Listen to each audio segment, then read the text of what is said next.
पाया पडावे हे माझे भांडवल, पाया पडावे हे माझे भांडवल, पाया पडावे हे माझे भांडवल, पाया पडावे हे माझे भांडवल, सरती हे बोल कोठे पाये,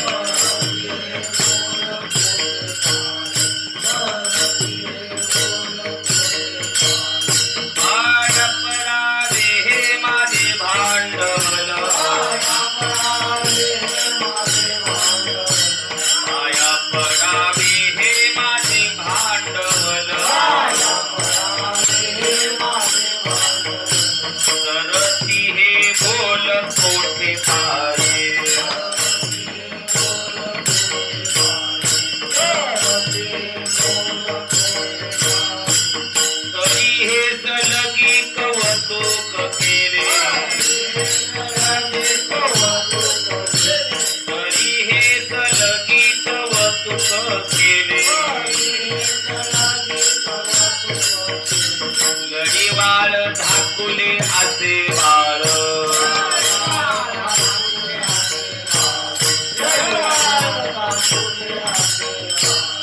काय उने तुम्हा संतांची घरी काय उने तुम्हा संतांची घरी विदित या परी सकळ हे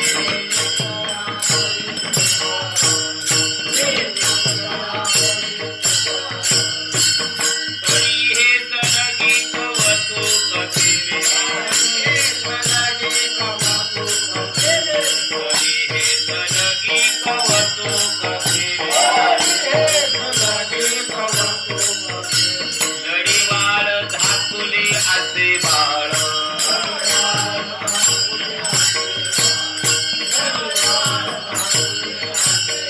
तुका म्हणे माझी उचित हे सेवा तुका म्हणे माझी उचित हे सेवा नये करू ठेवा ठेवी काही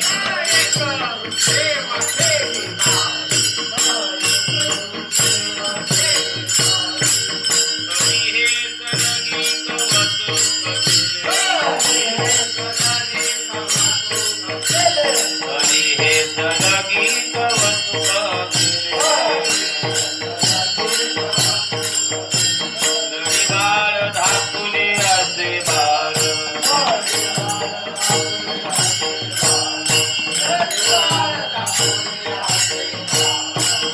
गोपाळ कुमारी जय जय गोपाळ कुमारी गोपाळ कुमारी जय जय विठोबाळ कुमारी जय जय विठोबाळ कुमारी जय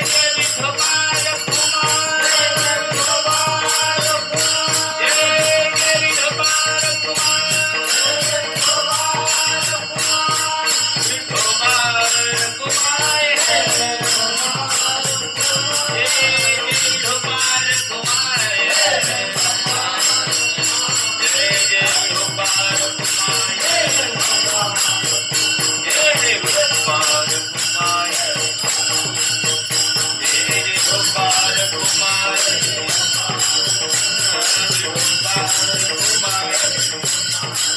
जय जय विठोबाळ कुमारी जय जय विठोबाळ कुमारी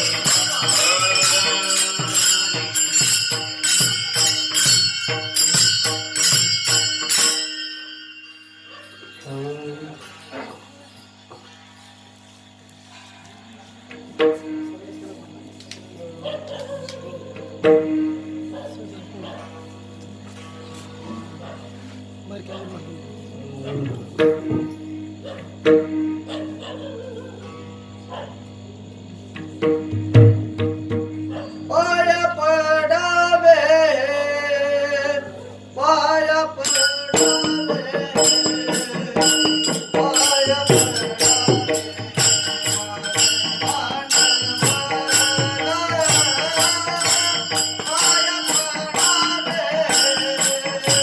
पाया पडावे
पाया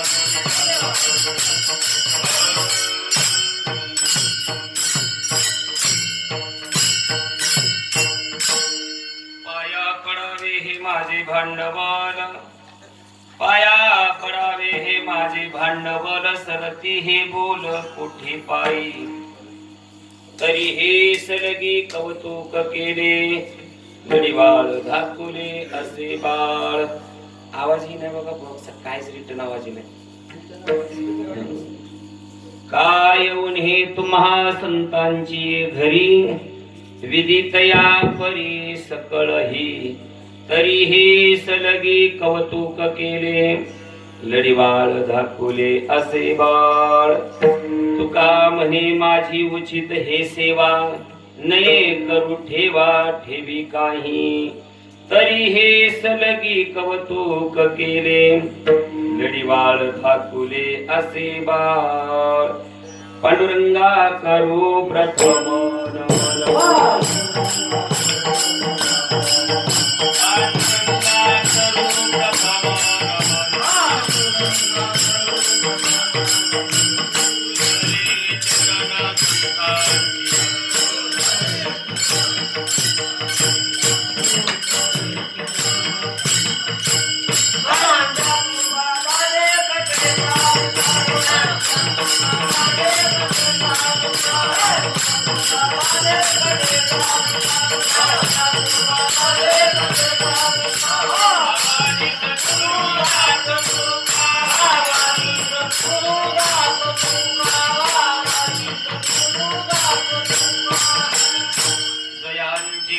स्मरण होय सकल विद्येचे अधिकरण, तेचे वंदो श्री चरण श्री गुरूंचे ते नमस्कारो नियता. समचरण सरोजम सांद्र नीलाबुधावम, जगननिहितं पानिं मंडनं मंडनानं, तरुण तुलसीमाला कंधरं कंजनेत्रं, सदय धवलहासं विठ्ठलं चिंतयामि. महायोग पीठित दिव्यमरत्यां वरं पुंडरीकाय दातु मुंदरी समागत तिष्ठन्तमानंद कंदं, परब्रह्मलिंगं भजे पांडुरंगं, भजे वज्रेकमण्डलं, समस्त पाप खंडनं स्वभक्त चित्तरंजनं, सदैव नन्दनन्दनं, सुबीज गुच्छमस्तकं सुनाद वेणुहस्तकं, अनंगरंग सागरं नमामि कृष्णनागरं. मनोजं मारुततुल्यवेगं, जितेन्द्रियं बुद्धिमतां वातात्मजवानरायुद्धमुख्यं, श्रीरामदूतं शरणं प्रपद्ये. विठ्ठल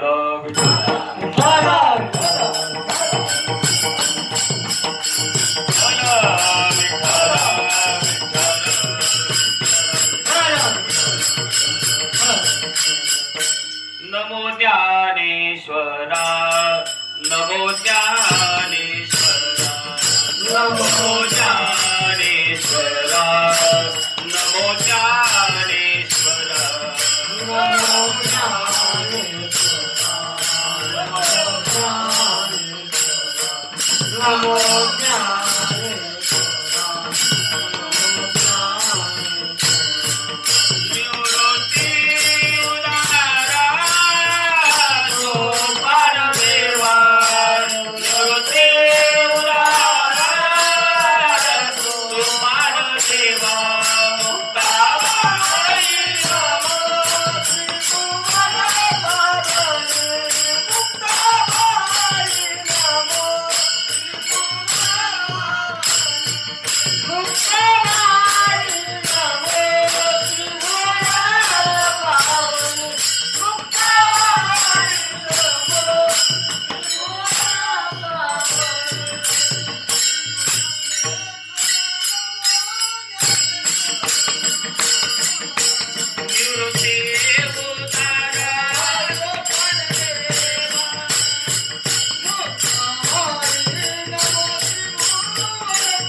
उजळलेल्या ज्ञानदीपा नमो सद्गुरु सच्चिदानंद रूपा नमो सद्गुरु भक्त कल्याण मूर्ती नमो सद्गुरु भास्करा पूर्ण कीर्ती आता नमो रंग भूमिका कीर्तनी उभे होती लोका टाळ मृदुंग श्रोते लेखा तया माझे नमो दंडवत विठ्ठल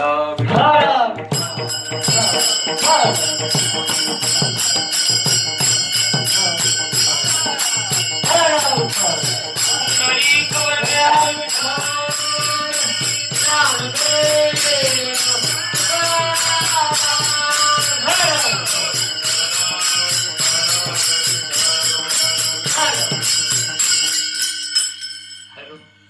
आवाज मोकळा ठेवा मोकळा बोललेला आवाज पुन्हा थोडा तयार होईल नाही तिथल्या तिथंच आवाज दाबल्यामुळं माणसाच्या घशाचा आवाज ओढतोय मोकळा करा आवाज हॅलो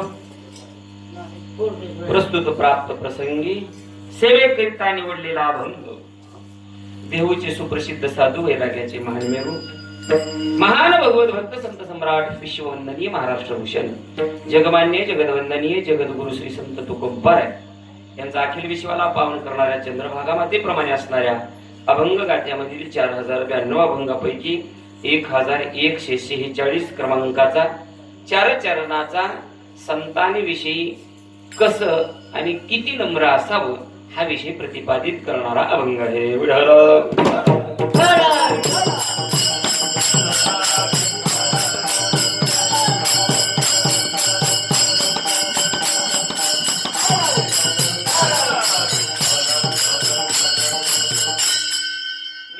अभंगाची अर्थपूजा मांडत असताना अल्पशा परिहार अगत्याचा तो असा चालत असलेला हा नामयज्ञ ज्ञान यज्ञ अखिल कुट ब्रह्मांड नायक रुक्मिणी प्राण संजीवन पांडुरंग परमात्मा यांच्या शिम कृपेने सकल साधू संतांच्या कृपा आशीर्वादाने मौजे पुण्य पावन भूमी शिवाजीनगर येथील समस्त ग्रामस्थ मंडळी ज्यांनी प्रत्यक्ष अप्रत्यक्ष सहकार्य केलं प्रत्येकांच्या सहकार्यातून चालत असलेला हा यज्ञ अखंड हरिनाम सप्ताह ग्रंथराज ज्ञानेश्वरी पारायण 16 वर्ष आणि या चालू वर्षामधील ही आजची 3ऱ्या दिवसाची सेवा माझ्यासारख्या पामराकडे आलेली आहे यथामती यथावकाश नियोजित वेळेमध्ये अभंगाचं चिंतन पाहू विठ्ठल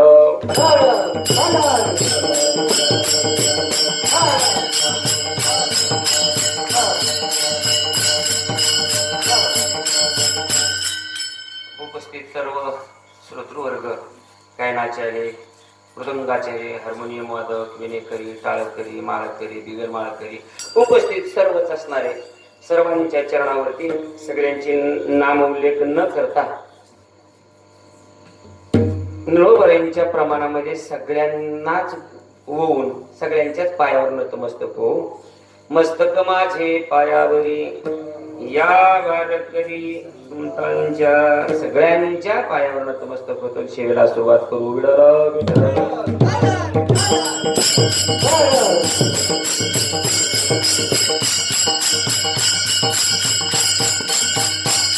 प्रस्तुत प्राप्ताभंगामध्ये जगद्गुरु तुकोबाराय लाभ नावाचं फळ प्राप्त करण्याकरता तुम्हाला नम्रता रूपी भांडवलाचाच आधार घेऊन तुम्ही लाभापर्यंत कसं पोचता येतं याचा विचार या अभंगाच्या माध्यमातून करताय महाराज म्हणतात आमच्या जीवनामध्ये आम्ही भांडवल जर कोणतं वापरलं असेल साधू विषयी संतांविषयी तर ते नम्रता हे भांडवल वापरले म्हणून ते अभंगामध्ये सरळ उल्लेख केला पाया पडावे हे माझे भांडवल पाया पडणं म्हणजे नतमस्तक होणं नम्र राहणं हे आमच्या जीवनातलं साधूच्या विषयी असणारं भांडवल आहे मग एवढंच करू शकतो आम्ही संतांविषयी आम्ही फक्त नम्रच राहू शकतो त्यांच्या पायावर माथा ठेवू शकतो याच्या पलीकडे सरती हे बोल कोठे पायी बोलून त्यांची स्तुती करू शकत नाही त्यांचा अधिकार त्यांचा महिमा आम्ही वर्णन करू शकत नाही फक्त आणि फक्त काय त्यांचा महिमा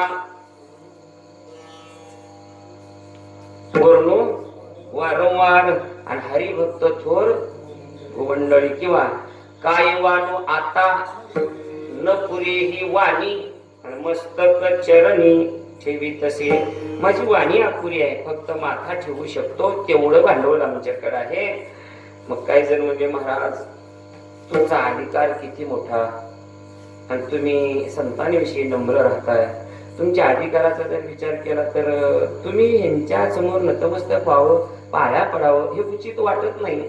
तुमचा अधिकार बघितला तर तुका आकाशा एवढा, तुकोबरांचा अधिकार किती, तुकोबरा आकाशा एवढे.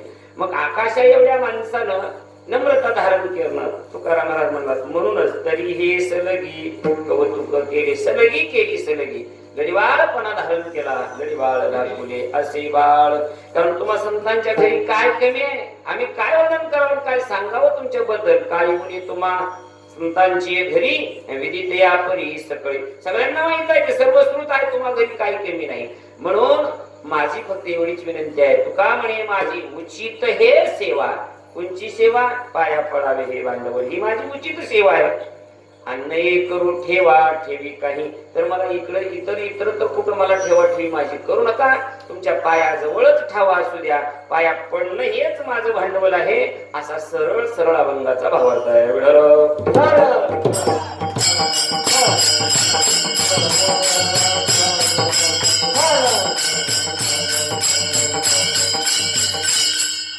त्या मृत्यू लोकांमध्ये मानवी जीवनाचा, मानवी व्यवहाराचा विचार केला, पाहणी केलं, निरीक्षण केलं, तर इथं संसारिकही माणसं प्रवास करताना दिसत आहेत आणि व्यवहारिक माणसंही पारमार्थिक माणसंही प्रवास करताना आपल्याला पाहायला सापडतात. संसारिक माणसांचाही प्रवास चालू आहे, परमार्थिक माणसाचाही प्रवास चालूच आहे.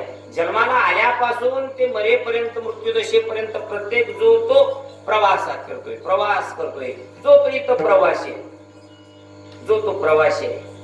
आणि प्रवासी आहे म्हणूनच कुठंतरी वाटसरूच्या रूपानं त्याला कुठंतरी थांबावं लागतं. वस्ती कर, वस्ती आला आणि प्राप्त काळी उठून गेला. प्रवास करायचं म्हटलं की प्रवासाला काय लागतं बघा. प्रवास करण्याकरता साधन काय लागतं? प्रवासाकरता तुमच्याकडं जाण्याकरता साधन पाहिजे, गाडी, मोटरसायकल, काही कमी ना तुम्हाला साधन पाहिजे प्रवास करायचा म्हटलं तर. जमिनीवरचा प्रवास, आकाशातला नाही. कारण मग या प्रवासाला साधन लागतं. मग साधन गाडी आहे, बरं चला गाडी मिळाली, त्याच्यानंतर मग प्रवास करायचा आहे तर प्रवासाला रस्ता लागतो, मार्ग लागतो, वाट लागते. आणि रस्ता, मार्ग, वाट म्हटलं की कुठल्याच गावाला जायचा रस्ता सरळ नसतो का? सरळ असतो. आता निघाला इथून नीट सरळ गेला तर पिंपरीला जायचे किंवा बरमगावला जायचे, इथून गाडी आली की नीट निघाली सरळ. ते विमानाचं चालतं, पण गाडीचं, सायकलचं, मोटरसायकलचं जमत नाही. त्याला जशी वाट आहे तसा प्रवास करावा लागतो. म्हणजेच या प्रवासाच्या वाटेवरती वळण असतात, वळण. आणि ही वळण पार करूनच मग आपण ध्येयापर्यंत, आपल्या साध्यापर्यंत पोहोचू शकतो. तसंच आहे परमार्थिक प्रवासाचं, व्यवहारिक प्रवासाचं, संसारिक प्रवासाचं वळण पास करूनच मार्गक्रमणा करावी लागते. विठ्ठल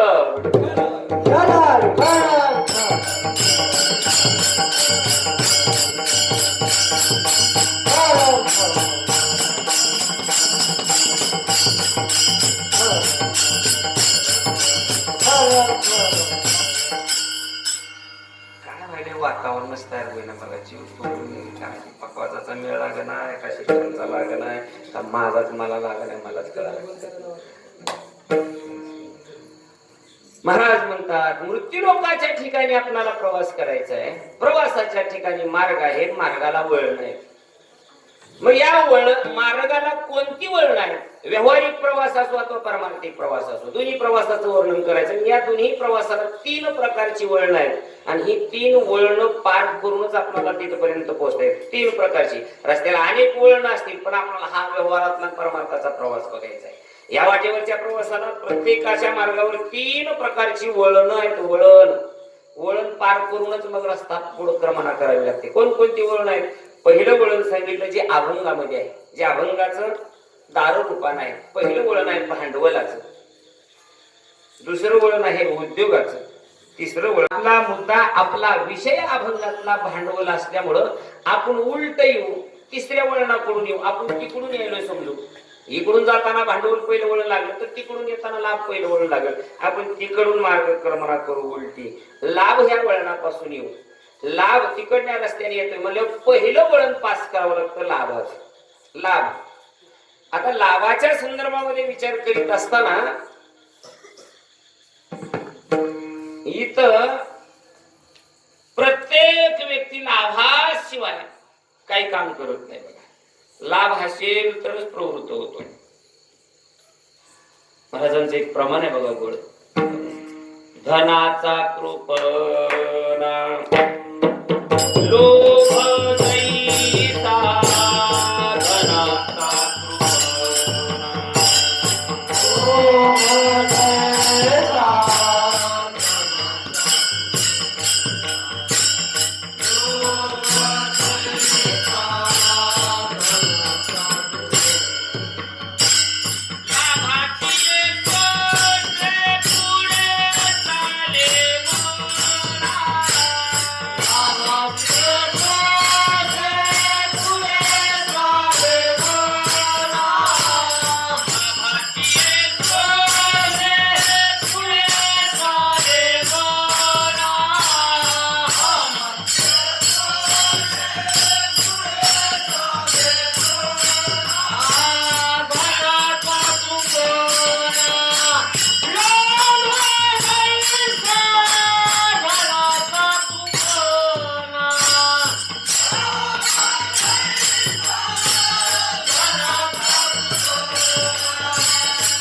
म्हणा धनाचा कृपणा लोभ जैसा. कृपण म्हणजे चेंगट माणसाला जसा धनाचा लोभ असतो तसे प्रत्येक जण या वाटेवरती मार्गक्रमणा करीत असताना लाभाच्या वळणाला गाठण्याचा पार करण्याचा प्रयत्न करतात. लाभ हे तिसरं वळण आहे. तिकडल्या वळणावरून यावलोय समोरून उलट येतोय आपण. हे तिसरं वळण पास केल्यानंतर दुसरं उद्योगाचं येईल आणि पहिलं इकडून जाणार भांडवलाचं येईल. म्हणजे आपण आपल्या अभंगावरती येऊ. मग या लाभाचा विचार करीत असताना धर्मशास्त्रामध्ये असा त्याचा विचार आला. काही वर्ग असे आहेत लाभ पाहून कार्याला प्रवृत्त होतात, तर काही वर्ग असे आहेत लाभ न पाहता काय मिळल काय न मिळल हे न पाहता म्हणजे लाभाचा विचार न करता कामामध्ये प्रवृत्त होणारे काही घटक आहेत. पहिला घटक सांगितला धर्मशास्त्राने लाभ न पाहता कार्यात प्रवृत्त होणारा, आणि दुसरा सांगितला लाभ पाहून प्रवृत्त होणारा. विठ्ठल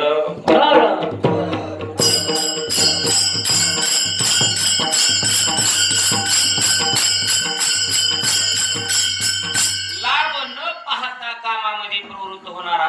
त्याच्या म्हणजे तिघ जण मोडतात. तिघ जण, तीन घटक येतात त्याच्यामध्ये. तिघ जण आहेत. कोण कोण आहेत ते अगदी प्रमाणासहित आपण पाहू. त्यांचा विचार प्रमाणासहित ज्ञानोबा तुकोबा यांच्या भांडवलासहित पाहू. कारण माल असावा त्याच कंपनीचा असावा. देहूचा तो आळंदीतलाच माल असावा.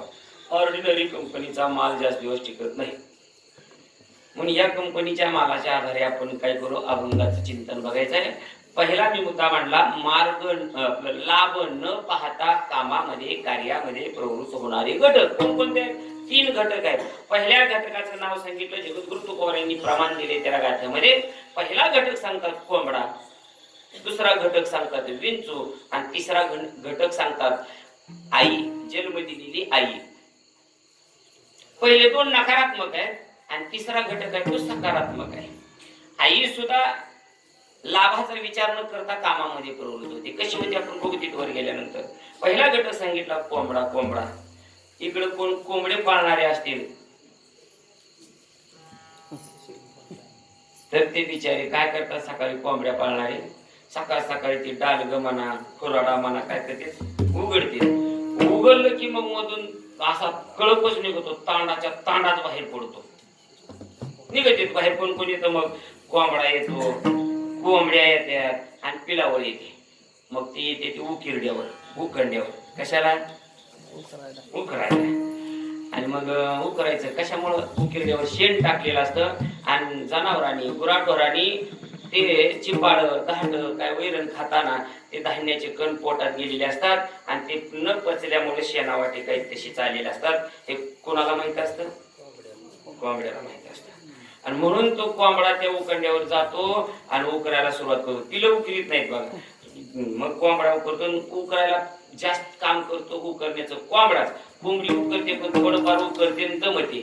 आई बाई मला जमत नाही म्हणजे करायला बसते कोंबडी. मग कोंबडा उकरतो उकिरडा अर्धा पाऊण तास उकरतो. जसं ह्यानं उकरल तसं मागच्या कोंबड्या आणि पिलावर दाना ठेवीत नाही. गाव गाव अशी कोंबडी उकरणार आहेत. गाव गाव उकरू मारायले. कोण? कोंबड्याचं बोलावा मी कोंबड्याचं. आणि अर्धा पाऊण तासानं कोंबडा मार्ग फिरून बघतो काय दाना राहिलाय काय, एखादा खाण्याकरता नाश्ता करावा जरा. माग काय सुद्धा नाही. बरीच माणसं अशी गावा करता घरा करता कुटुंबा करता उकरायलेली. पण तुला कुणी काही शिल्लक ठेवीत नाही याचं भान असावं. तुकोबाराय त्याला प्रमाण देतात. तुकाराम महाराज म्हणतात तुका म्हणे झाली कोंबड्याची परी आणि लाभनेने विचारितो. तो लाभाचा विचार पुढेच उकरी लाभनेने. तुका म्हणे झाली कोंबड्याची परी पुढेच उकरी लाभनेने. नुसतं उकरत जातो पण लाभाचा पत्ता नाही. काय मिळालं त्याला? अरे मागच तू उकरीत राहिला तर मागचे खातच राहिले. लाभाचा विचार केला नाही बिचाऱ्यानं. नुसता उकरणारा लाभाचा विचार न करता कामामध्ये प्रवृत्त होणारा पहिला घटक कोंबडा. विठ्ठल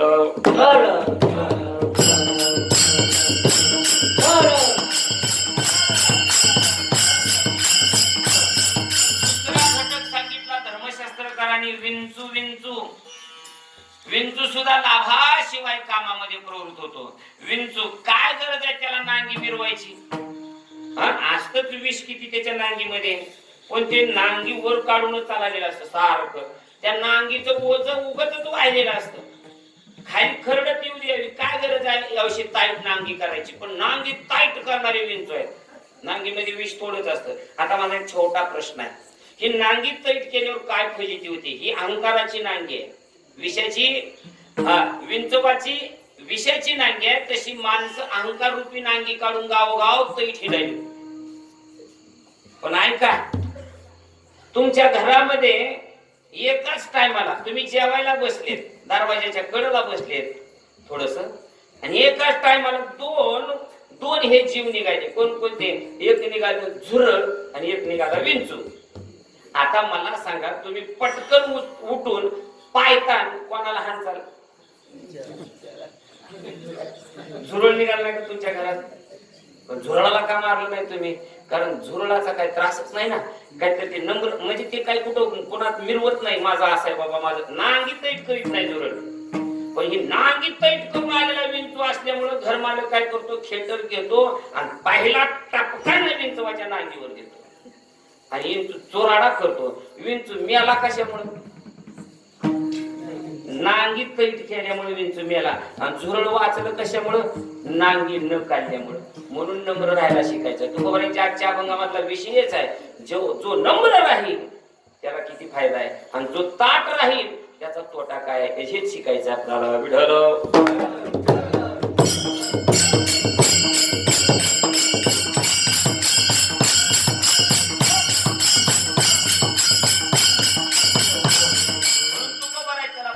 प्रमाण देतात.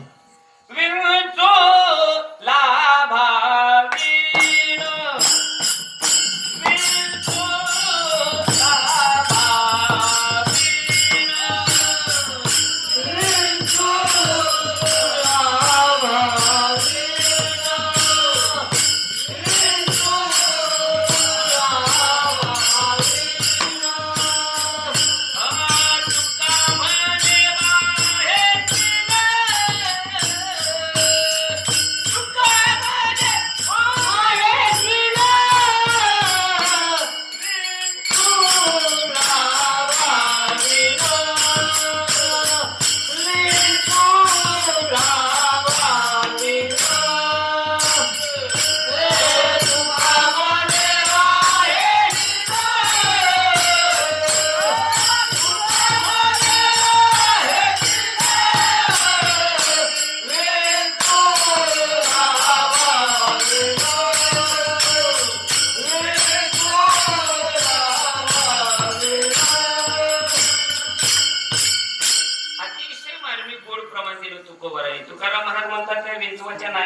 स्वभाव बघितला महाराज म्हणतात विंचू लाभाविन आणि तुका म्हणे वाहेसीन लाभाविन त्या नांगीचा शीन वाहतो विंचू लाभाशिवाय कामास प्रवृत्त होणारे घटक पाहतोय आपण दोन झाले एक तिसरा राहिला हे दोन्ही मी आता सांगितले हे नकारात्मक घटक आहेत एक सकारात्मक घटक तुकोबारायांनी सांगितला त्या घटकाचं नाव आहे आई घरात आई बी असते आणि घरात बायको बी असते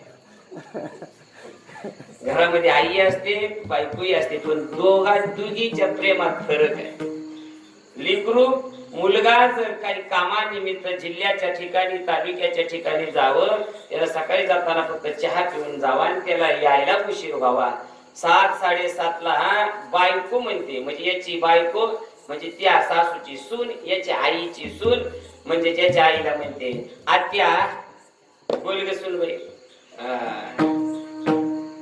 बसायचं का जेवायला मग त्या माय असते ती माय म्हणते सुनबाई माझे लेकरू सकाळी नुसता चहाचा गोट घेऊन गेलेलं मी लेकरू आल्याशिवाय खात नाही बसा बाई ते तुमचं लेकरू आहे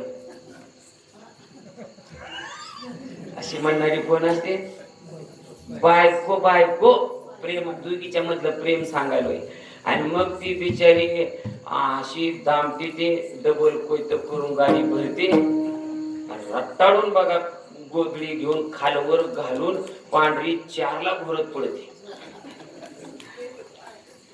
आणि संध्याकाळी हे लेकरू येतं 11 11:30 वाजलेले असते दरवाजा वाजवत लांबच कशाला आम्हाला अनुभव येतो कीर्तनाहून गेल्यावर दार वाजवल्यावर पहिल्या हाकलन पहिल्या दाराच्या कडीला उठणारी ती मायेच आहे आणि 25 हाका रात्री 1ला मारून अख्खं गाव जाग झालं पण न जागी होणारी आमची बायको आहे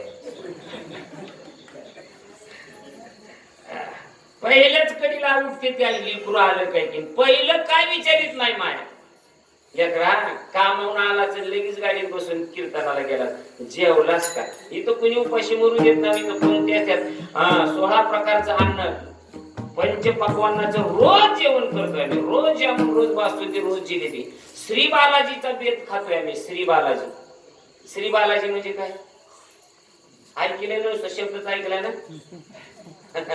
याला अभ्यासच लागतोय श्री बालाजी म्हणजे ऐका काय काय श्री बालाजी श्री म्हणजे श्रीखंड बा म्हणजे बासुंदी ला म्हणजे लाडू आणि जी म्हणजे जिलेबी सगळं मिळून श्री बालाजी आम्ही श्री बालाजीचा रोज बेत खातो हो तरी आईला काळजी असते रात्री 1 वाजता म्हणते लेकरा जेवलास का नसेल तर मी वाढते उठ ती म्हणणारी माया असते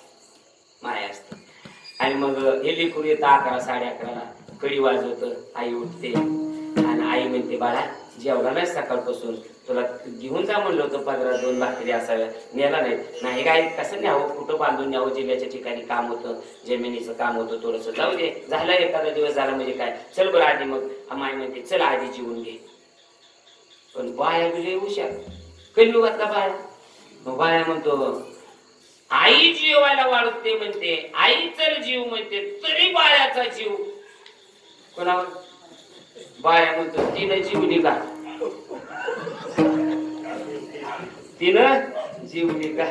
असलं बाळ्यांनी कुंभमेळ्यात घालव आई म्हणते बाळ्या ती मगात 7ला जीवन ते गोरायला म्हणजे मग आई उठती आणि 2 ताटं करते 2 ताटं केल्यावर बाळू म्हणतो आई 2 ताटं कुणाला ग त्यावेळेस माय म्हणते बाळा मी अजून जेवली नाही तू अजून खाल्ला नाहीस मला कसा घास गोड लागल अरे लेकरू जेवल्याशिवाय न जेवणारी काय लाभ मिळाला आईला लेकरू न जेवलं नाही म्हणून लेकरासाठी उपवाशी आई राहिली किती रुपये मिळाले तिला किती लाखाचा फायदा झाला माईचा लेकरा करता 12 वाजेपर्यंत उपवाशी राहणारी माय किती फायदा झाला काय लाभ कमवला याचं उत्तर तुकाराम महाराज देतात ही कळवळ्याची जात फक्त म्हणजे माया आहे ऐशी कळवळ्याची जाती आणि करी लाभाविन प्रीती लाभाशिवाय प्रेम करणारी म्हणजे आई आहे 3 घटक मी सांगितले लाभाशिवाय काम करणारे पहिला सांगितला कोंबडा कायला पिळाला उकरडाव करून काही नाही. दुसरा सांगितला विंचू, नांगी वापरून काय मिळालं? काही नाही. आणि तिसरा सकारात्मक घटक सांगितला, आईने लेकरावर मरेपर्यंत प्रेम केलं. मरेपर्यंत प्रेम करणारे दादानु फक्त माहेर बापच असतात, त्यात आई असते. काय स्वार्थ नसतो माईचा काय. आणि म्हातारपणाला फक्त माईला आधार असतो. तिच्या लेकरानं फक्त 2 शब्द बोलावे. आईला फक्त विचारावं, आई तू जेवलीस का? आणि आई तू चहा पिलीस का? तिचं पोट भरल्यासारखं होतं. बास एवढे 2 गोष्टीचा आधार असतो त्याला. मायबापाकडून, म्हाताऱ्या मायबापाकडून, मायबापांना लेकराकडून मोठी अपेक्षा नसते. त्या लेकरानं मला 25,000ची साडी घ्यावी, मला कुठंतरी फिरायला न्यावं, मला काहीतरी महागड्या वस्तू आणून द्याव्या, याची अपेक्षा माय करत नाही. माय फक्त तुझ्या 2 गोड शब्दाची बाबा अपेक्षा करते. एवढे 2 शब्द जर तू बोलत नसशील तर ती माय वांज राहिली असती तर चांगली झाली असती. जननी जने तो दाता या शूर, नाही तो जननी वांज भली क्या होवेगा नो. ती माय वांज राहिलेली परवडली असती. 2 शब्द गोड बोलायला वेळ मिळत नाही आपल्याला गोड बोलायला. आणि एक कलियुग चालू आहे आता तर माय बापाचा लय कंटाळा आहे. सासू सासरे आणून महिनाभर सांभाळते. गावाची जत्रा आली की अगोदर कुणाला कपडे घेते खरं सांगा बरं, कसा पाऊस पडेल टायमाला. आणि पुन्हा म्हणायचं काय सप्ताह करून आणि परमार्थ करून तर काय उपयोग व्हायलाय. तू माय बाप सोडून सासू सासऱ्या सांभाळायला घेऊन गेल्या, कसा पाऊस पडायचा विढळ.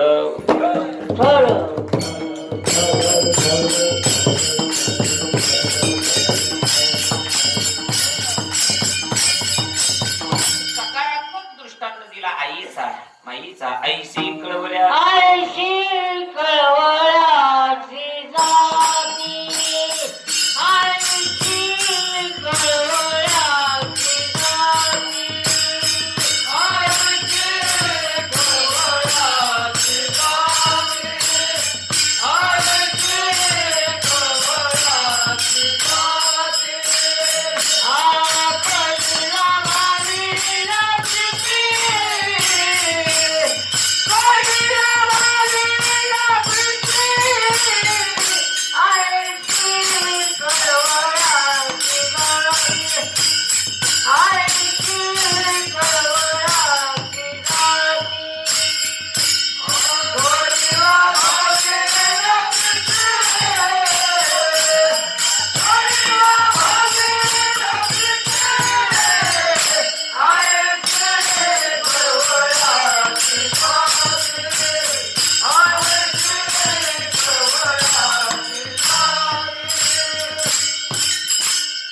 लाभाशिवाय प्रेम करणारी जात माय आहे तरी ती माय सांभाळायला आम्हाला जड जात आहे. आणि बायको आणि तुला हर गोष्टीला नडवते, हर गोष्टीसाठी तुला त्रास करते, हट्ट करते. नाही एखादी वस्तू तुला तुझ्याच्यानं पूर्ण झालं तर आताच्या काळामध्ये तुला घटस्फोट द्यायला सुद्धा ती भेट नाही देत. तरी तू तिच्याच पायावर गोंडा घोळालेला असतो. आणि निस्वार्थ प्रेम करणारी माय नको वाटते. एका माईचं उदाहरण सांगतो आला विषय म्हणून.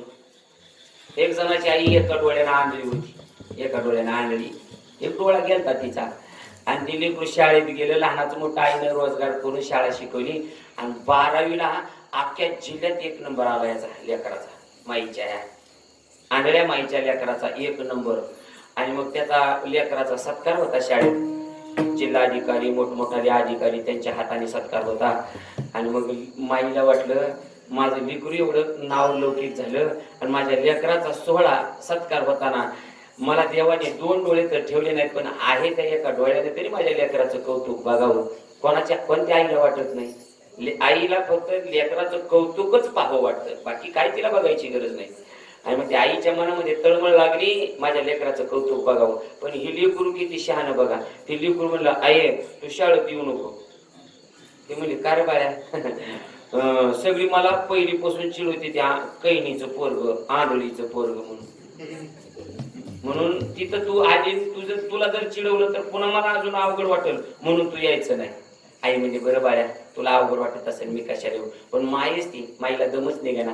गावातल्या शाळेत सत्कार आणि माय अशी ती शाळेच्या त्या ह्याच्याकडे ती आता नवीन झाडं निघाली बघा ती गार्डनचे, त्या झुडपाच्या आड बसली माय.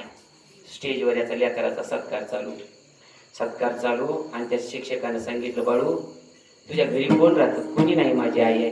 आणि मग आईला बोलव ना स्टेजवर. तुझ्या या कर्तृत्वाच्या पाठीमागं कोणाचा हात आहे? तर आईचाच आहे. मग ज्या माईनं घडवलं, ज्या माईनं तुला इतका आधार दिला, त्या माईला आण ना सत्कार करायला. आण म्हणल्यावर तो बाळू म्हणला माझी आई आली नाही. आई आली नाही म्हणले. एका विद्यार्थ्यानं कुठून तर बघितलं आणि सांगितलं गुरुजी बाळूची आई तेव्हा तिथं आड बाजूला बसले म्हणले. आणि मग ते अरे आणा आणा म्हणल्यानंतर गुरुजीने बाहेर बोलावलं, स्टेजवर आणलं, माईच्या हस्ते सत्कार करायला लावला, सगळ्यांनी टाळ्या वाजवल्या. पण त्या लेकराला इतका राग आला, माय तुला मी येऊ नको म्हणून सांगितलं, तू स्टेज पर्यंत आलीस. जन्म दिलेल्या माईनं केलेलं कौतुक विसरलं लेकरू आणि चिडलं आणि परदेशात निघून गेलं, आईला सोडून निघून गेलं. इतकं मोठं श्रीमंत झालं, कधी फोन नाही आईला, कधी मनी ऑर्डर नाही, कधी जीवलीस का खाल्लीस का काय नाही. आणि 10-20 वर्षानं मग त्याला आईची गावाची आठवण आली आणि मग घरी आला. घर उडकीत उडकीत 20 वर्षानं घर पडलेलं, आई घरात नाही, आई मरून गेली. 20 वर्षानं राहते कशाला माहितीला आधारच राहिला नाही कोणी. माय मेली, घरी आला आणि घरी आल्याच्या नंतर मग त्याला आईची आठवण झाली. सगळं झाल्यावर वेळ निघून गेल्यावर पुन्हा कळून उपयोगाचं नाही. वापसा निघून गेल्यावर ती पण उचलली, उगवतच नाही. आणि उगवलं तर उताराला पडत नाही. आपलं तसंच झालं. अगं गाव फिरून निघून गेल्यावर हा उद्या प्याराव म्हणाला, पेर पेर. वेळ निघून गेल्यावर वेळेत पाहिजे, परमार्थ वेळेत पाहिजे. जसा प्रपंच वेळेत पाहिजे तसा परमार्थ सुद्धा पाहिजे. आणि मग विचार केला, पडकं घर, कुलूप लावलेला दरवाजा तसाच. माय कुठं चावी ठेवत होती त्याला लहानपणी माहित होतं. त्याच देवळीत त्याच दगडाखाली बरोबर चावी सापडली गांजाटलेली. चावीनं कुलूप उघडलं, आतमध्ये गेल्या सगळ्या जाळ्या जुळ्या पडलेले फळ्या काय असेल गरीबाचा प्रपंच. आणि एक आईचा फोटो होता आणि आईचा फोटो बघितला आणि मग धडकासा रडू लागला. माय तुला मी साधा फोन केला नाही ग, थोडं मी मोठा बाळू तू किती मोठा झालो तर आज मी जर भारतात आलो, ज्या तालुक्यात मी राहतोय तो अख्खा तालुका विकत घेईन मी, एवढा श्रीमंत आहे. पण हे वैभव बघायला तू पाहिजे होतीस. येड्यात तुझं कौतुक बघायला तिला येऊ दिला नाही, तर आता मोठेपणा बघायला काय माय राहणार आहे. आणि शेवटी मग ते फोटो बघितला, फोटो पुसायला गेला तर पटकनी फोटोच्या मागून एक चिठ्ठी पडली. आणि आईनं मरायच्या अगोदर चिठ्ठी लिहिली होती, आईशी कळवळ्याची जाती करीला भावीला प्रीती. आणि त्या चिठ्ठीत लिहिलं होतं, काय लिहिलं बघा, प्रिय बाळू तुझी आई, तुला वाटत होतं बाळू मी तुझ्या शाळेमध्ये येऊ नये, तुझ्या मुलांमध्ये येऊ नये. आणि तुम्हाला सारखं विचारायचं, आई तुझा डोळा का गेला, तू कैनी का, मला लोक विचारतात, पोरं चिडवतात, तू आंधळी का आंधळी का. आईनं कधीच सांगितलं नाही. आणि आईनं मरताना मात्र चिठ्ठीत लिहून ठेवून गेली, सांगितलं बाळा मी आंधळी का होते आणि मी आंधळी का त्याचं कारण मी आता ह्या चिठ्ठीत लिहून जाते. वेळ मिळालाच तर वाचून जा. आणि वेळ योगायोग आणलं देवानं घडवून. आणि तू चिठ्ठी वाचतोय त्या आईने लिहिलं, बाळा लहानपणी तू फारीटात जळण आणायला गेलतास आणि तुला येड्या बाबळीचा काटा लागला होता आणि त्याच्यात तुझा डोळा गेलता मोतीबिंदून. डॉक्टरनं सांगितलं होतं दुसरी लेस टाकावी लागेल आणि त्याला त्या रक्तगाठाची जोडावी लागेल. बाळा तुझ्या लहानपणी तुला दृष्टी राहावी, तुला सृष्टी पाहायला यावी म्हणून मी लहान तू असताना माझा तुला डोळा दान दिला होता रे, त्याच्यामुळे मी आंधळी होते. पायाखालची जमीन सरकली माय बापानो, पायाखालची जमीन सरकली. म्हणलं आई माझ्यासाठी डोळा दान केलीस आणि मी तुला आंधळी म्हणून मी शाळेत येऊ दिलं नाही. आज असतीस तर मी तुझं पाय धुवून पाणी पेलं असतं. दादा वेळ निघून गेली, आईशी कळवळ्याची काय लाभ केला आईनं, काय स्वार्थ साधला मुलाकडून. म्हणून असे घटक शास्त्र सांगतात, सकारात्मक घटक आहे. आईशी कळवळ्याची जाती करी लाभाविन प्रीती विठ्ठल.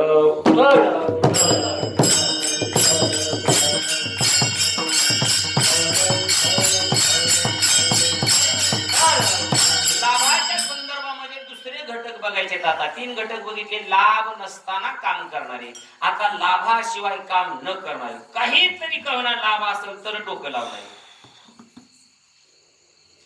आता महिना 1.5 महिन्यापूर्वी इलेक्शन झालं बघा, कशाचं, जिल्हा परिषद काय पंचायत समिती झाली की. आता त्या इलेक्शन प्रक्रियेमध्ये नवीन प्रक्रिया आली आहे. आपणाला जर एखादा उमेदवार पास नसेल तर खाल्ल्या कडेला एक बटन आहे, त्याचं काय नाव आहे, नोटा. नोटा म्हणजे मला कुठलाच उमेदवार पसंत नाही असं त्याचं नाव आहे त्या नोटाचं.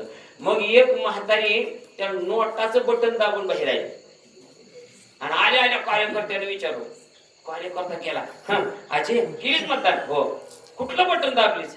म्हातारी म्हणे खाल्ल्याकडेच. अगं ते नोटाच होत. हा म्हणे नोटाच दाबलं. काय म्हातारे मतदान बाद केली का? मग नोटाचं बटन दाबलीस? ते म्हणजे मी रात्री 12 पर्यंत वाट बघितली. कोणाच्याच नोटा आल्या नाही. म्हणून मी कोणतं बटन दाबलं? नोटाच. आणि नोटा आल्या तर लोक मतदान करते. स्वार्थ लाभ असल्याशिवाय तुम्हाला मतिमंद लेकरू, मतिमंद माणूस सुद्धा लाभाशिवाय काम करत नाही. नाही नाही नाही नाही नाही. सत्यामध्ये विना सुद्धा लाभाचा कोणी घेत नाही. विचार करा. विना घेतल्यावर काय होईल? बोल चांगलं चलेल तुमचं. 2 तासाच्या ऐवजी 3 तास घेईल. आणि त्याला जर मला इना घेतल्या उचके हालतेस इकडे सत्याकडे कोणी फिरकायचं सुद्धा नाही. लाभ लाभ पाहून लोक व्यवहारामध्ये लाभ पाहिला जातो. व्यवहारामध्ये तर याच्याबद्दल कितीतरी उदाहरणं सांगता येतील. कितीतरी अगदी रात्र पुरायची नाही एवढं व्यवहारातलं उदाहरण सांगता येतील. मला जास्त व्यवहार बघायचाच नाही. आपल्याला परमार्थाचं चिंतन बघायचं आहे. जसं व्यवहारामध्ये लाभ पाहिल्याशिवाय, लाभ असल्याशिवाय काम करायला माणसं तयार होत नाही, तसं परमार्थामध्ये सुद्धा लाभ असल्याशिवाय कोणी परमार्थ करत. 500 रुपयासाठी काही कीर्तनकार वड्यातून गाड्या माघारी आणतात. 500 रुपयासाठी. 500 रुपये त्यांनी भरले पाकिटात नाही. कुणीच महाराज लाभाशिवाय परमार्थ करणं गेलाय. अरे साधू संतांनी किती पैसे घेतले, किती परमार्थ करण्याकरता धन लोकांकडून घेतलं. जे आजचा या परमार्थाची रीत बघितली तर सगळीकडे महाराज गोंधळ माजला. आपल्याला त्याच्याबद्दल बोलायचंच नाही. परमार्थामध्ये सुद्धा लाभाशिवाय कुणीही प्रवृत्त होत नाही.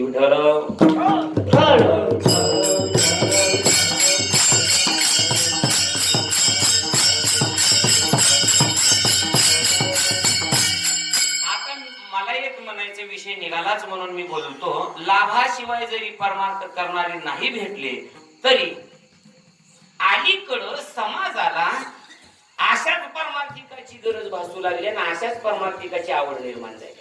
कशाची? लाभाची अपेक्षा करणारीच बिचारे गोड वाटायले.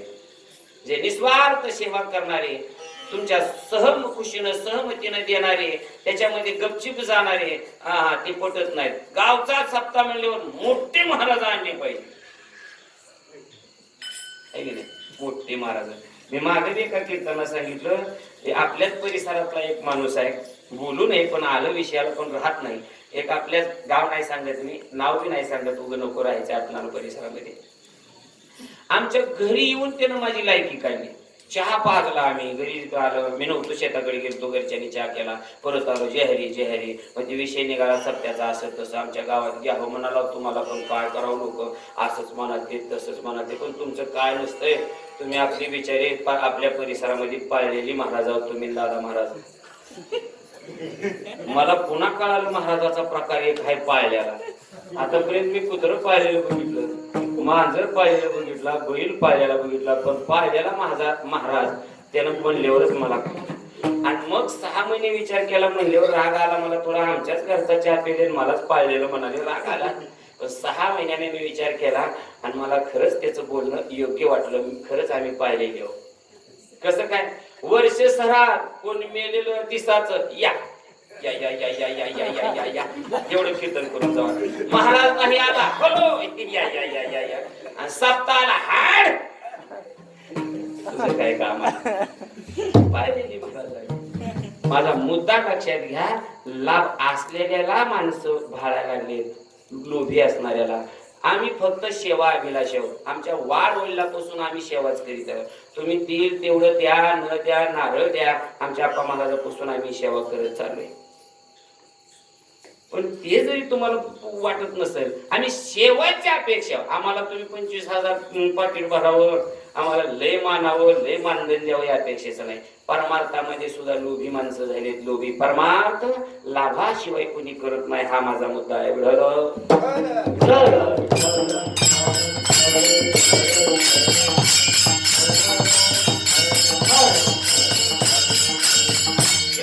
वळण झालं, तिकडून आलो आपण. पहिलं आपला पोहोचायचं आहे फळापर्यंत. पहिलं वळण झालं लाभ. पण लाभ मिळवायचा आहे तर लाभ वळण आपण पास केलं, पण आता याच्या पुढचं वळण पास करावं लागतं. कोणतं? लाभ मिळवायचा आहे तर त्याला काय करावा लागतो? उद्योग करावा लागतो. बिगर उद्योगाचा लाभ ठेवलाय का?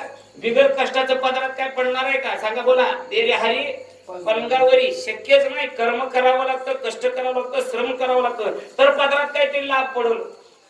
आणि बिगर कष्टाचं इथं कसं झाले बघा, प्रत्येक क्षेत्रामध्ये मी क्षेत्राचे नाव सांग, पण प्रत्येक शब्द वापरतो.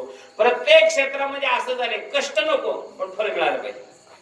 शेतकऱ्याचं सुद्धा तसं झाले, मेहनत कमी पण उतारा जास्त पाहिला पाहिजे. आमच्यात वारकऱ्यात बी तसंच झालं पाहिजे. अभ्यास करणं नको, प्रॅक्टिस करणं नको, रियाज करणं नको, पण चांगलं गायन आलं पाहिजे, चांगलं वादन मला जमलं पाहिजे, आणि मला चांगलं कीर्तन करता आलं पाहिजे. घासावी लागते दादा त्याला. चांगलं कीर्तन करायला आणि चांगलं वाजवायला. हा पकवाज वाजवण्याकरता ती आळंदी क्षेत्रामध्ये इंद्रायणीच्या काठावर मागून पुढून बोट फुटस तर पहाटे 3 वाजल्यापासून कडाक्याच्या थंडीत प्रॅक्टिस करायला लागते. गायन शिकायचं आहे, रियाज करावा लागतो, गुरुकडे जावं लागतं, गुरुची आश्रम झाडायला लागतात, त्यांची सेवा करावी लागते, तर मिळतंय पदरात काहीतरी पडतंय. बिगर कष्टाचं काय मिळते का? उद्योग केला तरच लाभ आहे. उद्योग करावा लागतो, उद्योग. आणि बिगर उद्योगाची अपेक्षा करणं म्हणजे कसं? एक उदाहरण सांगतो, विनोदासाठी नाही बघा. एक जण वृक्ष तज्ञाकडे गेला. त्यातल्या त्या आंब्याचे तज्ञ होते. ते आंबा हे जे वृक्ष आहे ना, आंब्याचा तज्ञ तो शिकलेला. त्याच्याकडे एक शेतकरी गेला आणि म्हणला, साहेब आमच्या आंब्याला आंबेच लागले नाही, तू काय करावं? काय तुम्हाला कळते म्हणून तुम्ही साहेब आहेत म्हणजे त्याच्यातले. आमच्या आंब्याला आंबेच लागले नाही. साहेबांनी सांगितलं, कसं असतंय, एखाद्या वर्षी लागत नसते, एखाद्या वर्षी कमी, एखाद्या वर्षी लागतच नाहीत, असं होते. पुढच्या वर्षी नक्की लागतील. पण साहेब येऊन म्हणजे तुम्ही जरा मार्गदर्शन केलं असतं, सांगितलं. नाही, एखाद्या वर्षी होतेच. पुन्हा दुसऱ्या वर्षी शेतकरी गेला, म्हणला साहेब ह्या बी वर्षी लागली नाही. तू साहेब म्हणला, कसं होते म्हणला, त्याचं ते वातावरणावर असते. एखाद्या वेळेस लगट 2-2 वर्ष बी आंब्याला तोड लागत नाही. बरं. पुन्हा तिसऱ्या वर्षी शेतकरी गेला, म्हणला साहेब 2 वर्ष झाली, हे 3रं वर्ष चालू, 3रं वर्ष लागलं, ह्याही वर्षी आंबा लागला नाही आमच्या आंब्याला. साहेब मग आता मात्र साहेबाला बसवना, म्हणजे काय तरी हे आहे, म्हणजे त्याच्यात दोष आहे, आपण जाऊन स्वतः बघा. चला बरं शेताकडं, आणि कुठं आंबा लावलाय तेवढं मला दाखवा. तो मला आंबाच लावला. कळालं का? मागचे निवांत खाऊन झोपा बघा. ज्याला कळालं त्याला धन्यवाद, न कळाले त्याला टिबल धन्यवाद. आज तू आंबाच लावला नाही आणि अपेक्षा कशाची करतोय? फळाची. म्हणजे आंबा लावण्याचा उद्योग केला नाही, पण फळ पदरात पडण्याची अपेक्षा. विठ्ठल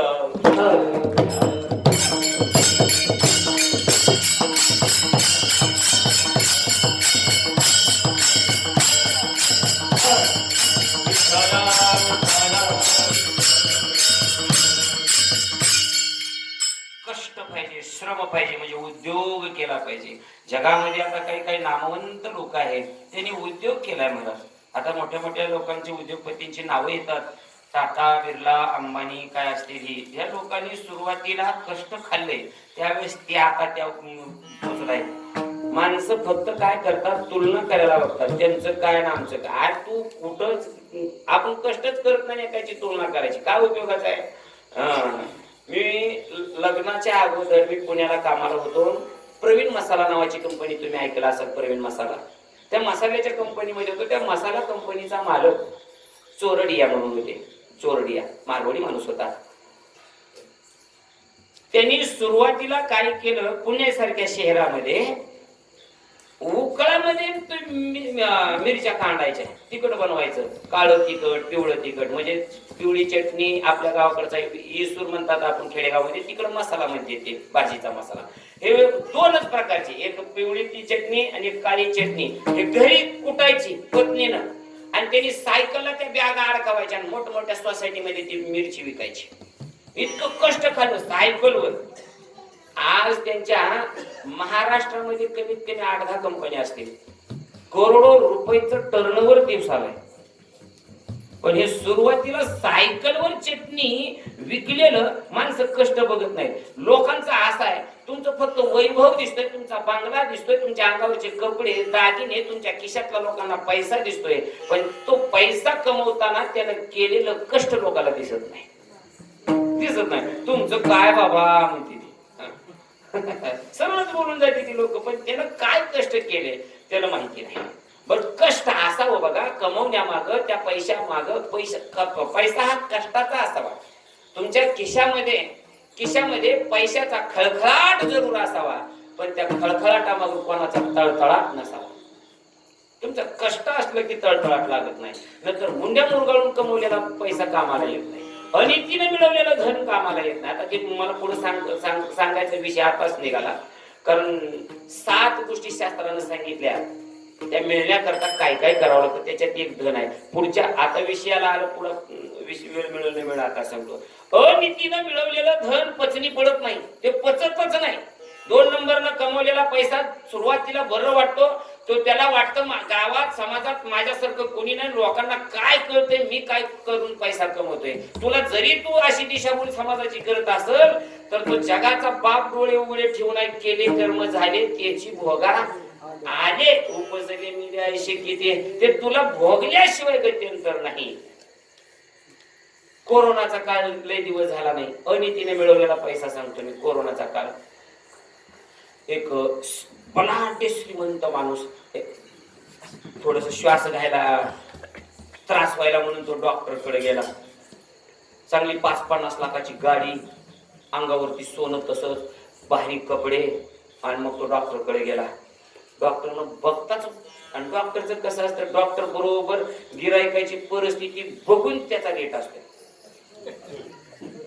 आताचे डॉक्टरच्या रेट काय असा ठरवून नाही, गिराईक कुण्या नमुन्याचा आहे त्याला बघून त्याचा रेट असतो.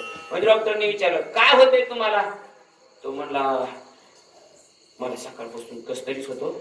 बरोबर काय करता, अमुक मी कंपनीचा मालक आहे, करोडो रुपयाचा व्यवहार आहे. तपासाच्या आधी डॉक्टर मला तुम्ही पॉझिटिव्ह आहे. काय म्हणलं पॉझिटिव्ह आहे, तुम्ही ऍडमिट व्हा. ते म्हणला मला तू काय ते म्हणते ते स्टेटाकोप लावला नाही, हात लावला नाही, कुठल्या मशनरीत घातला नाही, मी फक्त कंपनीचा मालक म्हणल्या मी काय निघालो पॉझिटिव्ह निघालो. तो मला मी जरा घरी जाऊ नका, घरी जाऊ नका, घरच्याला संसर्ग करता अजून, ती माझं मी बघून म्हणला. सकाळी गेलं, घरी गेलं निघून, सकाळी दवाखान्यात गेलं निघून, घरी गेलं, घरी गाडी लावलं, आणि दिवस मावळलं तेच श्रीमंत माणूस फाटके कपडे घातलं. तेच माणूस श्रीमंत सकाळचा जो करोडपती होता ना, काय केले फक्त फाटके कपडे घातले, आणि चेहरा बळकून येऊ नये म्हणून तोंडाला काय लावला, मास्क लावला. लय होतं बघा त्या कोरोनाच्या काळात. असं आपल्या खेडेगावातल्या लोकांना जमत नाही, गुदमरून मारायली लोक, बिंदास फिरली आपली लोक, मर लागेल वाचत. पण शहरात जर तुम्ही बिगर मास्क फिरलं तिकडं. आपल्या खेडेगावात शहरात त्या मास्कचा एवढाच फायदा झाला कोरोनात, नाकत्या पुरी तेवढ्या काटल्या. नाकत्या पुरी का तोंड उघडून दाखव म्हणावं तर पॉझिटिव्ह निघत आहे, राहू द्या असं तसं. पण लगीन झालं 25 दिवसानं मास्क काढलं, जीभचं पुढचं बोनट उचललं जसं दिसतं तसं नाक. आता बदलाला येईना, सोडला येईना. कोरोना काळात एवढा फायदा झाला, नकट्या माल पुरी खटल्या बाबा. म्हणजे सकाळचं गेलं, संध्याकाळी गेलं, मास्क लावलं, फाटके कपडे, चप्पल फाटके, थोडस असं टेंगडत गेलं. म्हणला साहेब म्हणा बोला, मला तपासायचंय. काय होते, मला कसं तरीच होते. बरं. मग तपासायच्या आधी त्याला तोच माणूस सकाळचा त्याला विचारलं काय करता तुम्ही, कुठे राहता. ते मला घर नाही. मग कुठे राहता, पुलाच्या नळीत राहतो. करता काय, गवंड्याच्या हाताखाली इटा देतो. बर तुम्ही निगेटिव्ह हो, तुम्ही कोणा निगेटिव्ह. त्यानं मास्क काढला, म्हणला बडव्या सकाळी तैत कपड्यात आलो तेव्हा मी पॉझिटिव्ह, आणि आता गरिबीत आलो तर निगेटिव्ह. असे डॉक्टरनं अनितीनं धन कमवलं. तर त्या डॉक्टरची लेकरं जगली नाही, जगलेली आंधळी झाली, बायको निघून गेली, दुसरी केली, ती बी निघून गेली, बांगला पडला अंगावर, मेलं डॉक्टर. अनितीनं कमवलेलं धन पोचू देत नाही. म्हणून माझ्या तुकोबरायांनी म्हणावं, जोडून या धन उत्तम व्यवहारे, उदास विचारे वेच करी विठ्ठल.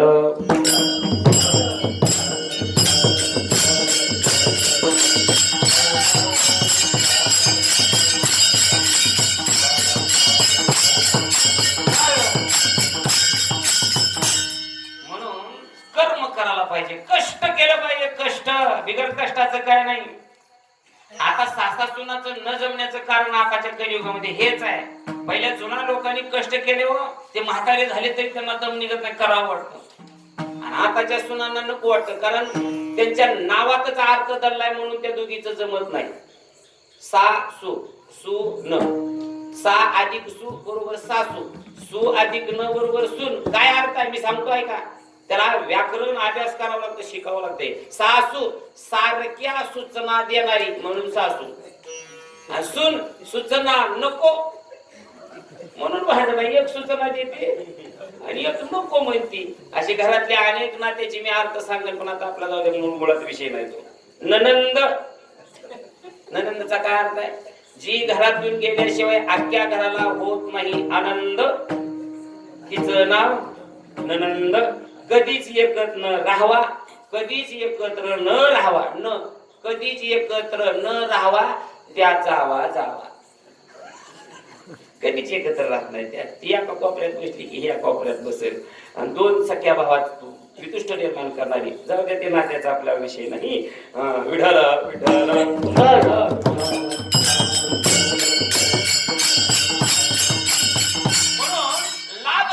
फळपत्रात पडायचं आहे तर त्याला उद्योग नावाचा वृक्ष लावावा लागेल, झाड लावावं लागेल. मग उद्योग आहे. कळालं महाराज? लाभ मिळवायचा आहे ना, उद्योग करायला पाहिजे. आतापर्यंतचा तुमचा विषय आम्हाला कळाला, बरोबर, पटलं. आता आम्ही उद्योग करणार. अरे बाबा, पण उद्योग करायचा आहे ना, उद्योगाला काय लागतं? भांडवल. आणि तेच अभंगात सांगितले, पाया पडावे माझे भांडवल, पाया पडावे माझे भांडवल, पाया पडावे माझे भांडवल, पाया पडावे माझे भांडवल, पाया पडावे माझे भांडवल, पाया पडावे माझे भांडवल, पाया पडावे माझे भांडवल, पाया पडावे माझे भांडवल, करती हे बोला पोटे पायी, करती हे बोला पोटे पायी, तरी हे कळली कौतुक केले, तरी हे कळली कौतुक केले, करती हे बोला पोटे पायी, करती हे बोला पोटे पायी, तरी हे कळली कौतुक केले, तरी हे कळली कौतुक केले. पाया पडावे माझे भांडवल, करती हे बोला पोटे पायी, करती हे बोला पोटे पायी, पाया पडावे माझे भांडवल, करती हे बोला पोटे पायी, करती हे बोला पोटे पायी.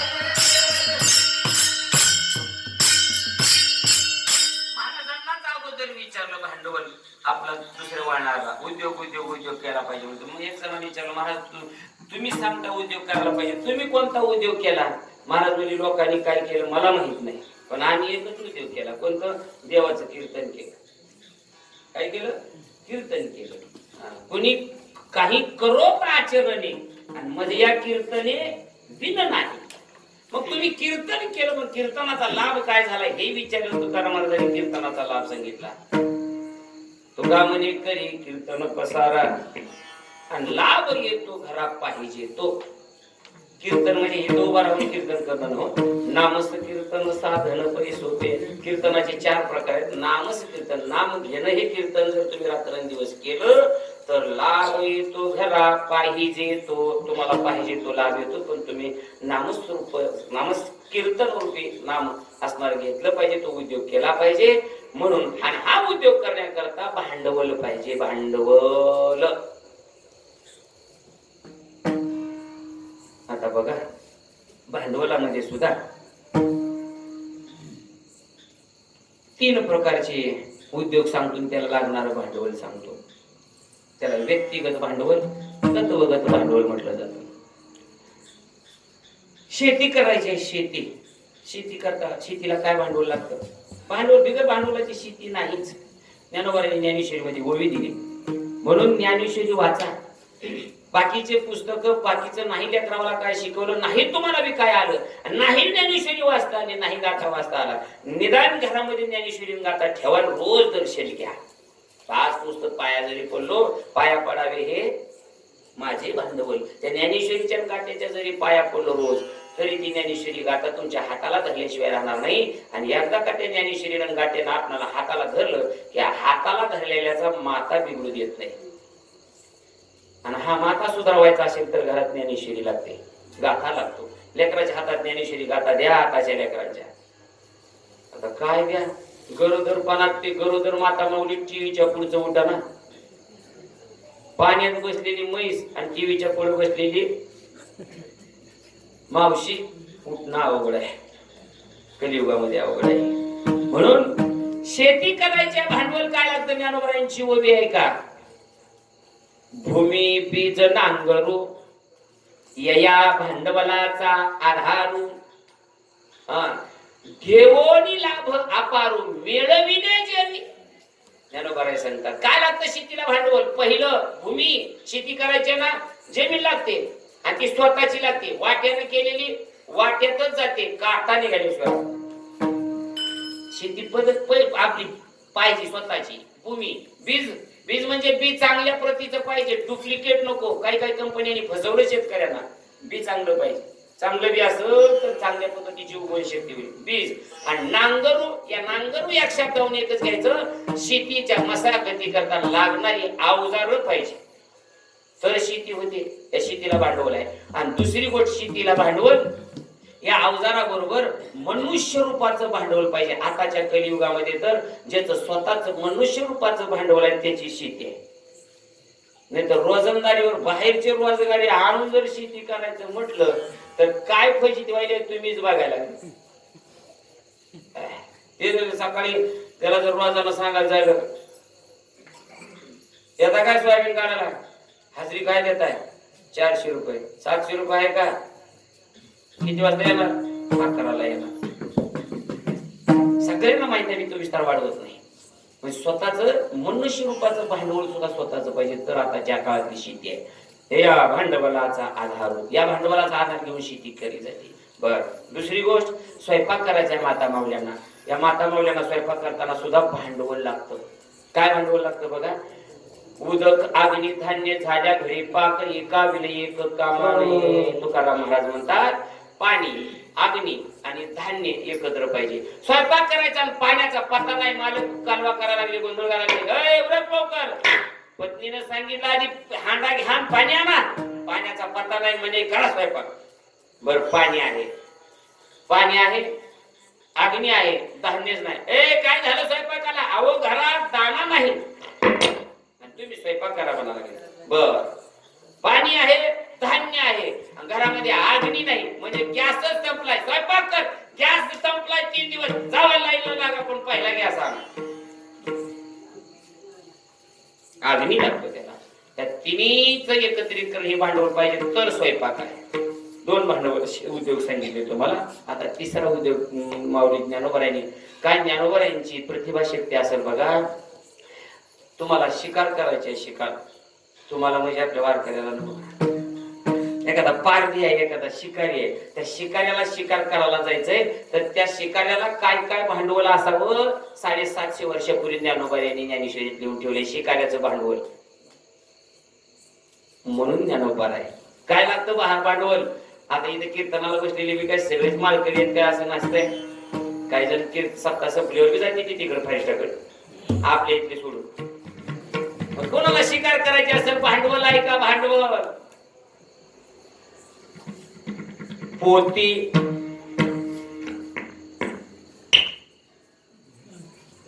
विठ्ठल विठ्ठल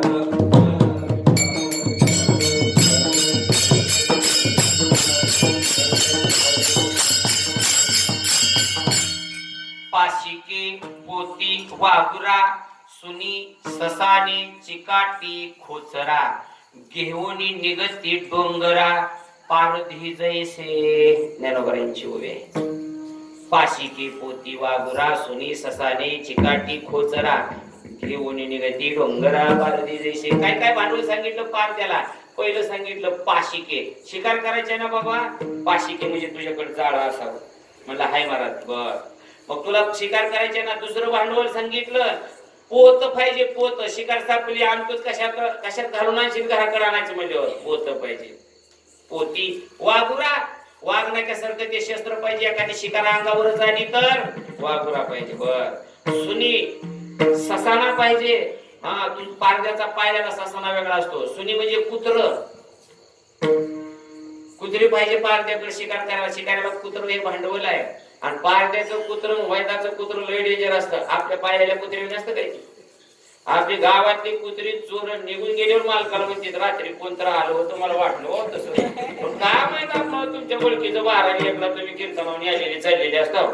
कुठं हटकावा म्हणून आपण हट केलं नाही आपल्या गावातलं कुत्र. पण पारद्याचं वैदाचं कुत्र छो म्हणाला लागाय. शिकार खाल्ल्याशिवाय सुरीत नाही. कुत्र भांडवल आहे त्याच. कुत्र, सुनी, ससाने, चिकाटी, चिमटा पाहिजे. वाघुरा, खोचरा, खोचरा म्हणजे भाला, धारदार शस्त्र पाहिजे. हे भांडवल सांगितलंय शिकाऱ्याला. भांडवल बघायला लागलो आपण भांडवल. आणि मग म्हणून माझे तुकोबाला सांगतात हे उद्योग करण्याकरता भांडवल जसं महत्वाचं आहे ना, तसं परमार्थामध्ये सुद्धा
भांडवलाचे दोन प्रकार सांगितले. एक व्यक्तिगत आणि एक तत्वगत. तत्वगत भांडवलामध्ये 7 प्रकार सांगितले.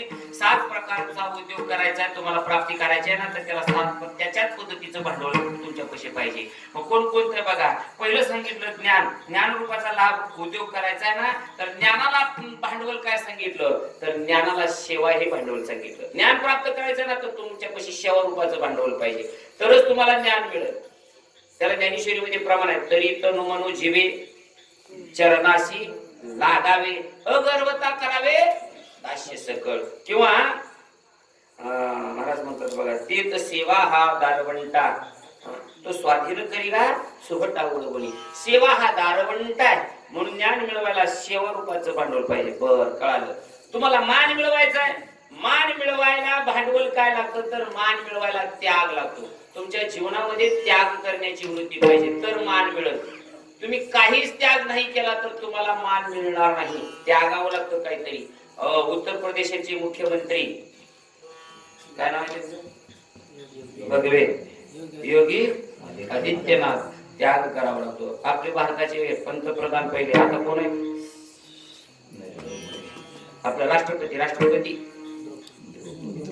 त्याच्या अगोदर एक होते बघा कोविंद म्हणून रामदास कोविंद. काय त्याग केला होता त्या माणसानं.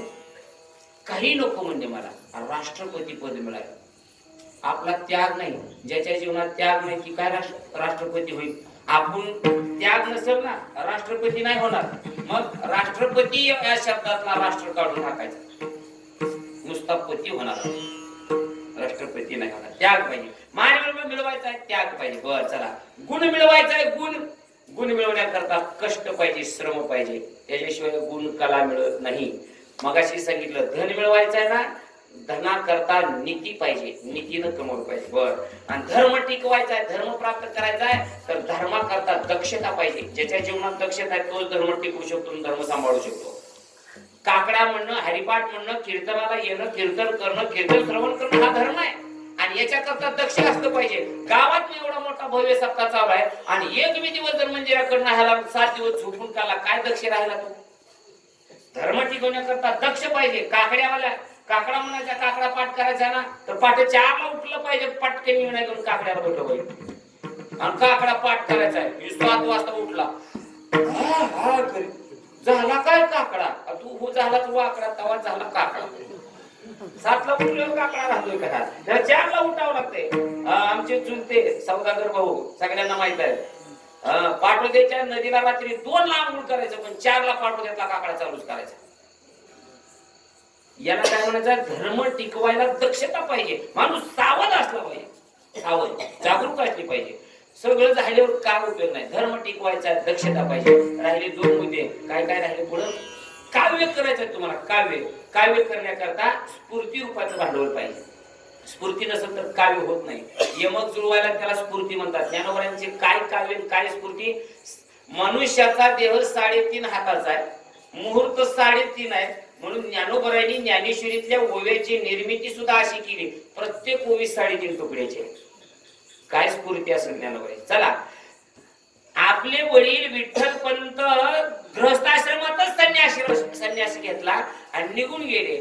आपले पती परत यावे म्हणून आळंदीतल्या सिद्धपेठातल्या सुवर्ण पिंपळाला आपल्या मातेनं म्हणजे रुक्मिणी आई साहेबांनी किती प्रदक्षिणा घातल्या? 1.25 लाख 1,25,000 प्रदक्षिणा घातल्या विठ्ठलपंत परत यावे म्हणून. काय माझ्या ज्ञानोबाईंची काव्य स्फूर्ती. आईचं हे मातृहृदय, मातृभक्ती जगाला सुद्धा माहिती राहावी ज्ञानेश्वरीच्या रूपानं. ज्ञानेश्वरीचे शब्द ऐका, वाचा ज्ञानेश्वरीतले शब्द. पूर्ण ज्ञानेश्वरी 9,033 ओव्यामध्ये 1,25,000 शब्द आहेत. त्याला स्फूर्ती म्हणायचं. स्फूर्ती काव्य करायचं, स्फूर्ती लागते. आणि शेवटचा आहे कीर्ती मिळवायची ना तुम्हाला. कीर्ती मिळवायला भांडवल सांगितलं. तुमच्या जवळ शील पाहिजे. शील म्हणजे काय? तुमच्यापाशी संयम असला पाहिजे. कोणी काय बोललं केलं तर त्याला थोडस धैर्य धरण्याची शक्ती पाहिजे. म्हणजे तुमचं त्याला काय म्हणतात, रेकॉर्ड गुड्स कॅरियर पाहिजे, तर कीर्ती होत असते. उगा इथं कशी बी वागले तर त्याला वाटतं गावानं मला मानावं. आता बिड्या वाढायच्या बंद कर. एके दिवशी तर देवळात आलं, देवळातल्या समयलाच बिडी पिटवली इकडे बघून. पुन्हा त्याला वाटलं सत्यात मला मान असावा, माझ्या मानावर महाराज ठरवावे. तू समयवर बिडी पिटवला. काय शील आहे? शीलवान माणसं पाहिजे. म्हणून हे झालं तत्वगत भांडवल. आता व्यक्तिगत भांडवल. व्यक्तिगत भांडवलामध्ये दुर्जनाचं भांडवल वेगळं आहे, देवाचं भांडवल वेगळं आहे, संतांचं भांडवल वेगळं आहे. दुर्जनाचं भांडवल काय आहे? थुंका, जाई तिकडे पिढी लोका. दुर्जनाचं भांडवल काय सांगू का? चहाडी, चोरी आणि अपशब्द निंदा करणं. हे दुर्जनाचं भांडवलच आहे बघा. कोणाच्या बी चाड्या करणं, कोणाच्या बी चोऱ्या करणं आणि कोणाला काय बी बोलणं. याची काडी त्याला, त्याची काडी याला. हे दुर्जन. घरातल्या घरात दुर्जन काय तर कसं काय होय म्हणतात. एक पोरग म्हणाला वडिलाला आपल्या, पप्पा म्हणजे बोल रे बाळा तुमचं नाव बैल आहे का? चाडी सांगायला का कमी विपर्यास करू नका. काय म्हणलं पोरग तुमचं नाव बैल आहे का? नाही की म्हणजे मला. मग मम्मी कशी काल म्हणाली, काल बाया आलत्या म्हणजे हळदी कुंकाला आणि तेवढ्या बायात सांगत होती मम्मी आमच्या बैलाला काय कळत नाही. लावली पोरानं चाडी. चाडी करणं, चोरी करणं, काय चोऱ्या करते घरातल्या घरातच खिशा हाणतात मारत आणि आम्हाला काय पत्ता नाही म्हणते. आणि माझं झालं बघा एके दिवशी 500 रुपये होती खिशात, 100-100च्या 5 नोटा होत्या. आणि आंघोळ करस तर घरात तर कुणीच आलं नाही, कोणच आलं नाही, बाहेर चाललं नाही, कोण आलं नाही. आंघोळ करून गेलो, टोपडी घातली, पॅन्ट घातली, तर त्याच्यातले 200 रुपये गायब, 300च राहिले. मी म्हणलं घरच्याला, होय त्यातले 200 रुपये पोरानं घेतले वाटतंय.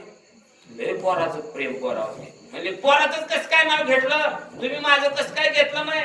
मी म्हणलं तुझं एवढ्यासाठी घेतलं नाही, 300 तर माझ्या खिशात राहिले. तू घेतली असते तर माझा केसा सुपडा साफ केला असता. घरातल्या घरात चोऱ्या करते, चाड्या करते, याच दुर्जनाचं भांडवल आहे. बर, देवाचं भांडवल काय आहे? देवाचं भांडवल आहे वृद्धी आणि सिद्धी. वृद्धी सिद्धी हे तुझे अवघे भांडवल, हे देवाचं भांडवल आहे, देवाचं. आणि संतांचं भांडवल काय असेल संतांचं, तर नम्रता हे संतांचं भांडवल आहे. आता या नम्रतेमध्ये सुद्धा संतांचं भांडवल नम्रता जरी असलं तरी संतांचं समाजाविषयी भांडवल वेगळं आहे, संतांचं देवाविषयी भांडवल वेगळं आहे, आणि संतांचं संतांविषयी भांडवल वेगळं आहे. आलो अभंगावर आपण पहिल्या चरणावर. संतांचं पहिला काय म्हणतात, संतांचं समाजाविषयी भांडवल काय आहे? समाजाविषयी भूतांची दया हे भांडवल संता, आणि आपली ममता नाही देही. जगावर दया करणं, दया हे समाजाकरता संतांचं भांडवल आहे. किती दया? दया करणे जे पुत्राशी त्याची दासानु दासी, एवढी दया करतात समाजावर, इतकं प्रेम करतात, इतकी दया करतात. जेवढं प्रेम मुलावर करतात तेवढं प्रेम नोकरावर करतात. दया करणे जे पुत्रा, एवढी दया करतात. वाळवंटात उन्हामध्ये पाये पडत असलेलं, लढत असलेलं लेकरू ते हरिजन समाज आहे काय, हलक्या कुळातला आहे का भारी कुळातला, याचा विचार न करता त्याला कडेवर घेणारे एकनाथ महाराज दया महाराज.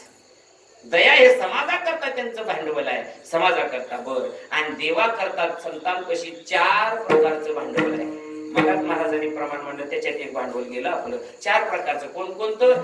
देवा करता संतांकडे 4 प्रकारचं भांडवल आहे. एक आहे मन, दुसरं आहे मन, दुसरं आहे भांडवल, दुसरं मन, देवच भांडवल आहे देवा करता. मन, देव, सेवा, चौथं मला आठवण गेलं बघा. असे 4 प्रकारचं भांडवल आहे. एक मन अवघ्या तुझ्या भांडवला, आणि वाटीता ते तुला येईल कैसे. मन हे देवा करता भांडवल आहे, देव देवा करता भांडवल आहे. मगाचं प्रमाण विठ्ठल अवघ्या भांडवला, विठ्ठल बोला विठ्ठल. सेवा सुद्धा देवा करता भांडवल आहे. आणि संतांकरता संतांच्या जवळ काय भांडवल असेल तर त्या अभंगाचं पहिलं चरण, पाया पडावे हे माझे भांडवल, सरती हे बोल कोटी पायी, नम्रता हे संतांविषयी तुकोबाईंच्या अंतकरणात असलेलं भांडवल आहे. विठोबा कुमार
आजची प्रवचन सेवा सागर महाराज चांगला यांची झालेली आहे.